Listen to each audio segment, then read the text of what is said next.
Hey, bienvenue sur les chroniques de Lilo. Si tu n'es pas encore abonné, abonne-toi, like, partage, aime. Comment? Je me suis retrouvée célibataire sans préavis. Je préfère déjà dire que je suis un homme à femme. À cette époque-là, j'étais un homme à femme. À la même période, je sortais avec une fille qui sortait fraîchement de l'ENAM. Les ENAMières, vous êtes où? On vous salue, les femmes de pouvoir. Mais notre relation, franchement, n'était pas vraiment ça. C'était une relation qui était plutôt très fade. C'est-à-dire que je savais déjà de prime abord ce qu'elle allait faire tel jour. Et moi, personnellement, j'ai horreur de tout ce qui est monotone. Donc, ce qui faisait que de temps en temps, j'allais voir à côté. J'allais souvent, oui, de temps en temps voir à côté. Je reste et je demeure un homme, quand même. Je viens d'une famille de 6 enfants. Moi, voilà, je suis en train d'aller me balader avec des amis. On est là, on tourne en rond, on décide donc de s'arrêter quelque part pour manger un bon petit soya, passer du temps et voilà quoi. C'est comme ça que j'arrive à l'endroit, j'ouvre. Mon cœur me dit tourne-toi un peu à gauche comme ça. Je me tourne, je vois une fille, je dis ça c'est un caïman. Je vais vers la fille, je discute avec elle, je me présente. Moi c'est Jude et toi? Elle me donne son prénom franchement magnifique, très belle fille. Je dis que la fille là est jolie. Donc, c'est comme ça qu'on s'échange les numéros. Je tiens à préciser qu'à cette période-là, je venais de commencer le travail. Je viens d'une famille, on n'est pas trop pauvre, on n'est pas aussi trop riche. On est au milieu là, on se bat aussi comme on peut. À la même période, je vivais encore chez mes parents. Moi, j'avais ma dépendance derrière. C'est là-bas que je vivais. Ça me permettait de vivre ma petite vie. Je n'étais pas pressée de déménager, s'il vous plaît.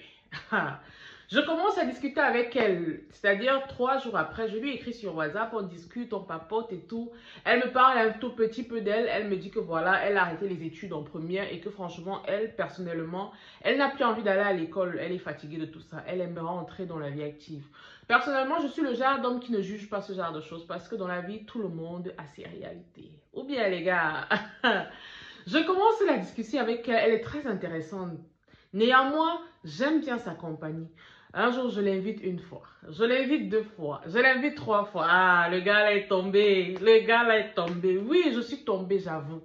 Elle était vraiment magnifique. Une jolie fille étonne. Oh, colo, mes sœurs. À ce pan, voilà. Donc, on commence la relation. Je présente la fille à tout le monde chez moi. C'est-à-dire que tout le monde la connaissait. Pour vous dire à quel point tout le monde la connaissait, chez nous à la maison, on l'appelait la femme de l'autre. C'était le petit nom qu'on lui avait donné. Voilà que je commence donc à chercher ce qu'elle pouvait faire. Je décide donc de l'inscrire dans un institut pour qu'elle puisse avoir sa petite vie. C'est-à-dire complet. Elle devait faire tout. Esthétique, coiffure et tout. Je prends l'engagement, moi, de payer. Je suis Jude, c'est quand même moi. Je tiens aussi à préciser que je ne suis pas un laid garçon. Je suis un bel homme, en passant. Donc, je suis le genre que les femmes aiment. Je suis le genre que les filles aiment. Ou bien, en tout cas, Jude. On commence la relation, elle commence sa formation. Je lui fais comprendre que, ok, moi aussi, je viens de commencer le travail. Je n'ai pas encore eu mon rappel. Mais ce qui est sûr, c'est que quand j'aurai mon rappel, on va faire les choses en grand. Ne t'inquiète pas, je vais m'occuper de tout ce qui concerne ta scolarité dans ton centre de formation. Je vais m'occuper de ton taxi et de tout. Je m'occupe de toi. Toi, va seulement faire ta formation. C'est moi l'homme. Honnêtement, avec elle, je me sentais bien. Au point où j'ai eu à la présenter à tout le monde pour vous dire. Pour moi, je voyais la femme de ma vie. Elle était réellement la femme de ma vie. Et honnêtement, ça me faisait plaisir de m'occuper d'elle. Et c'est là où j'ai compris que être amoureux, c'est ça en fait. Quand tu es amoureux, tu fais plaisir à la personne que tu aimes. Ou bien les gars, voilà qu'on continue notre relation. Et voilà 1 an. La formation était sur 2 ans. Elle me dit franchement, tu sais, j'ai envie de partir de chez mes parents et prendre mon petit logement. Je lui dis, tu sais, pour le moment, ce n'est pas encore possible. Même moi-même qui travaille, je n'ai pas encore la force de déménager. Mais je te promets que les choses vont se faire tout doucement. Laisse-moi gérer, ma petite. C'est moi qui gère. Calme-toi, bébé. Laisse-toi aller. Elle me dit, ok, d'accord. Je lui dis, j'aimerais qu'après ta formation, que tu puisses avoir une petite voiture pour te déplacer. C'est important si un jour, tu réussis à avoir un business quelque part où il faut aller coiffer ou faire quoi que ce soit. Donc, pour cela, je voudrais que tu fasses aussi ton permis de conduire. J'ai payé le permis de conduire. C'était Mago. C'était Mago. Ne venez pas me dire que franchement, c'était un goût. Non. C'était mon goût. C'était mon moment. Elle commence aussi sa formation de ce côté-là. Je suis très fière. J'en parle à tout le monde autour de moi. J'en parle à mon meilleur ami qui me félicite que, ah, enfin, tu t'es calmé. Il faut savoir qu'à l'époque, là, on appelait les filles les crocodiles, les caïmans ou encore les varans. Quand tu étais trop au niveau fort, on t'appelait le varan. Il me dit, en tout cas, complice, ton caïman là, c'est bien ça. Elle est pas mal en tout cas comme fille. Il faut juste bien l'arranger. Elle va devenir propre et bien. Mais je lui dis, ne t'inquiète pas, Mousse. Je dis, c'est Jude qui gère. Quand Jude gère, il faut se calmer. Il faut savoir que j'avais décidé de mettre la fille de l'INAM de côté parce que franchement, elle et moi, je n'étais plus intéressée. Tout le monde connaissait ma copine chez moi. Mon père l'aimait jusqu'à ce n'était plus. Il disait toujours que cette fille est tellement belle. Franchement, rien n'a dit, Jude. Tu as fait le choix qu'il fallait. Tu es le digne fils de ton père. Oh, Colo, est-ce que je savais que ça devait aussi cuire sur moi comme ça? Moi, le fils de maman Annie, je ne savais pas que ça devait cuire sur moi. Après sa sortie de formation, je lui trouve le travail dans un institut parce que j'avais une grande sœur à moi qui avait une grande institut à cette période-là. Elle commence à travailler là-bas. C'est elle qui devient la gérante de l'institut quand la dame n'est pas là. Est-ce que vous comprenez? Elle avait déjà une très bonne vie. Elle me disait franchement, il faudrait déjà que je déménage. Je lui disais, patiente, ne sois pas pressée. Je voudrais qu'on prenne un logement ensemble et qu'on y vive ensemble. Elle me dit, ok, d'accord. Elle commence à avoir les gombos ici et là. Elle va pointer, elle revient. Moi aussi, je suis fière. De temps en temps, elle vient, elle passe le week-end avec moi. Je suis contente. Parce que quand elle venait passer le week-end, façon, je mangeais bien. Façon, j'étais au petit soir. Façon, ça me sucrait. J'étais fière. On avait décidé que chaque fin du mois, on devait aller découvrir un endroit. Si j'avais plus d'argent, on devait se déplacer hors de Yaoundé pour aller visiter une autre ville. C'est qu'on faisait tout le temps. Toutes les fins du mois, on trouvait un endroit où on devait partir. Ça nous permettait de garder des souvenirs et ça nous permettait de nous créer des souvenirs. Laissez-moi vous dire qu'on était même allé jusqu'à choisir les prénoms de nos enfants. De choisir le nombre d'enfants qu'on devait avoir.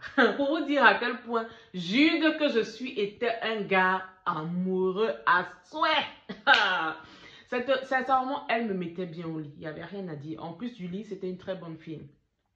Autour de moi, personne n'avait rien à redire. Tout le monde l'appréciait. Mes soeurs, mes frères, mes amis et même mes collègues parlaient d'elle en bien. Ce qui était étonnant.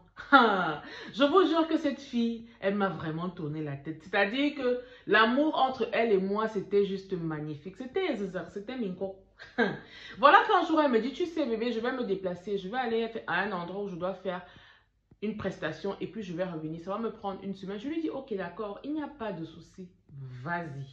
Je t'attends. Elle est partie, elle a fait les une semaine. C'est vrai, son téléphone parfois dérangeait, ne passait pas réellement et parfois ça passait. Moi, ça ne me dérangeait pas. J'avais confiance à cette fille. Aveuglement de parler. Elle est revenue, tout s'est bien passé. Moi aussi de mon côté, j'avais quoi à dire. Je continuais ma relation.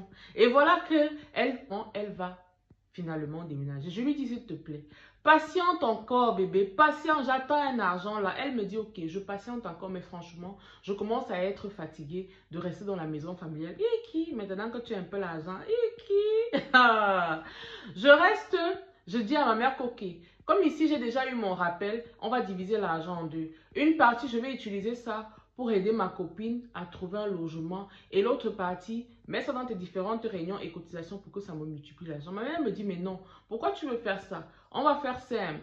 Je vais prendre tout ton argent, je vais mettre de côté. Laisse d'abord qu'elle trouve vraiment sa place dans le milieu où elle est. Qu'elle travaille encore plus, qu'elle s'exerce encore mieux. Ça vous permettra de mieux sauter le pas pour aller aménager. Je pense que ma mère avait eu raison. J'ai essayé d'expliquer ça à ma copine. Elle m'a dit, ok, d'accord, il n'y a pas de souci. Elle va attendre si c'est la belle-mère qui a dit. C'est ça, oh. Je continue à me battre. Je continue à chercher l'argent. Je continue à travailler. À côté, je fais aussi des business. Je suis un homme heureux et amoureux, s'il vous plaît.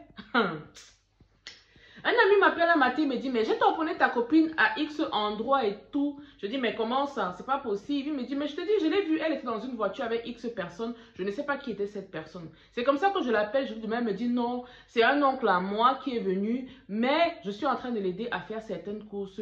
Point barre, rien de plus. Elle va jusqu'à m'envoyer même la photo de la personne. La personne était avec son frère, sa petite soeur et une de ses copines à elle. Moi, je suis dans confiance, c'est Mago.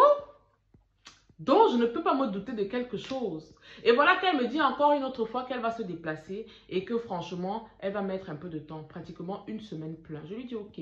Elle va dans un petit village parce qu'elle a été invitée là-bas pour prester. Elle va dans le village. Une semaine après, elle revient.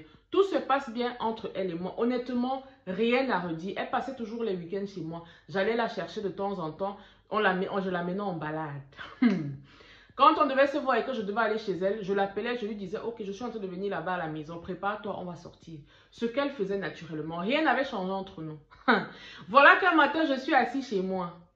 Je ne m'attendais pas à ça. Elle me dit, je voudrais te parler. Dès que tu rentres du boulot, fais-moi si. Je lui dis, ok, d'accord, il n'y a pas de souci. Je vais au boulot. Quand j'arrive au boulot, je ne sais pas, je me sentais vraiment pas bien, mais bon, il y a souvent les jours, il y a des jours comme ça. Je suis en train de travailler, je ne sais pas ce qui se passe. Je reçois un message. Le message dit, je cite, Jude, je sais que tu as toujours été bon envers moi. Je sais que tu m'as aimé d'un amour inconditionnel. Mais voilà, tu sais, dans la vie, les gens doivent se séparer.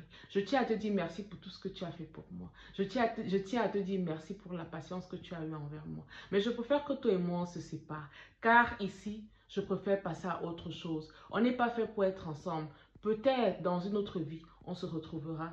Mais, s'il te plaît, comprends-moi, écoute-moi. Je préfère que tout s'arrête là. Je suis restée, j'ai posé les mains sur la tête. Dès cet instant, j'ai eu des bouffées de chaleur. Un mal de ventre chronique m'a attrapée.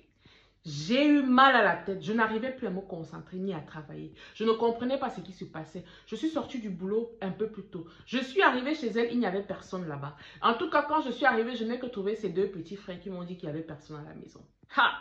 J'ai squatté toute la soirée devant le bar à l'entrée de chez eux à attendre si je vais la voir, rien. 30 appels en absence. C'est moi, c'est Jude. J'ai appelé 30 fois une personne sur cette terre. Elle n'a pas décroché. Je ne parle même pas des messages. J'ai appelé deux de ses copines qui m'ont dit ne pas savoir où elle était. J'ai appelé son frère qui m'a dit, mon frère, à chacun ses problèmes. Honnêtement, je ne connais pas où elle est. Tu n'as qu'à gérer comme tu peux gérer. De parler, en tout cas, on se dit à très bientôt pour la deuxième partie sur YouTube surtout. Il est question ici de détendre les gros nerfs, papa. Abonne-toi, like, partage, aime. Commande, bisous.